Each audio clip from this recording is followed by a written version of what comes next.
Kaleshwaram commission బహిరంగ విచారణలో తడబడ్డారు chief ఇంజనీర్లు. State dam safety authority, central designs అధికారులకు కీలక ప్రశ్నాస్త్రాలు సంధించారు కమిషన్ చీఫ్ చంద్రఘోష్. అయితే సరైన సమాధానాలు చెప్పలేక సతమతమయ్యారు డ్యామ్ సేఫ్టీ అథారిటీ అధికారులు, రీసెర్చ్ ఇంజనీర్లు. కమిషన్ ముందు బహిరంగ విచారణకు హాజరైన state dam safety authority, central designs అధికారులు తడబడ్డారు.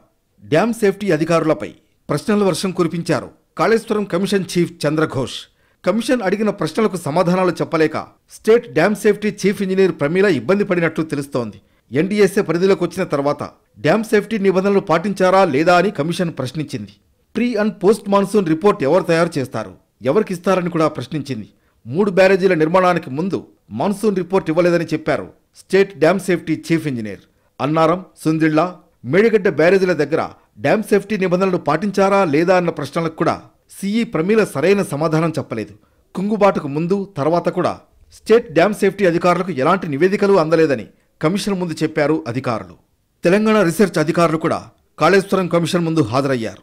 జాయింట్ డైరెక్టర్తో పాటు ఇతర ఇంజనీర్లు విచారణకు హాజరైన వారిలో ఉన్నారు. 3 బ్యారేజీల కంటే ముందు మోడల్ స్టడీస్ కండక్ట్ చేశారా లేదా అని రీసెర్చ్ ఇంజనీర్లను ప్రశ్నించింది చంద్రఘోష్ కమిషన్. మోడల్ స్టడీస్ పూర్తి కాకముందే నిర్మాణం మొదలైనట్లు కమిషన్ ముందు ఒప్పుకున్నారు రీసెర్చ్ ఇంజనీర్లు. నీళ్లు స్టోరేజ్ చేయడం వల్లే మేడిగడ్డతో పాటు మిగిలిన బ్యారేజీలు డ్యామేజ్ అయ్యాయని అన్నారు. వరద ఎక్కువగా వచ్చినప్పుడు గేట్లు ఎత్తకుండా ఫీల్డ్ అధికారులు నిర్లక్ష్యం వహించినట్లు కమిషన్ ముందు చెప్పారు రీసెర్చ్ ఇంజనీర్లు. 3 బ్యారేజీల్లో నీళ్లు నిల్వ చేయడానికి ఎవరి ఆదేశాలు ఉన్నాయని, అలానే అన్నారం బ్యారేజీ నిర్మాణం చేసే లొకేషన్ మార్చినట్లు రీసెర్చ్ ఇంజనీర్ల దృష్టిలో ఉందా అని కాళేశ్వరం కమిషన్ ప్రశ్నించింది. నిబంధనల ప్రకారమే టీఎస్ఈఆర్ఎల్ పనిచేసిందని, లొకేషన్, సీడీఓ అథారిటీ రిపోర్ట్స్ ఆధారంగా రీసెర్చ్ చేశామని అధికారులు చెప్పారు.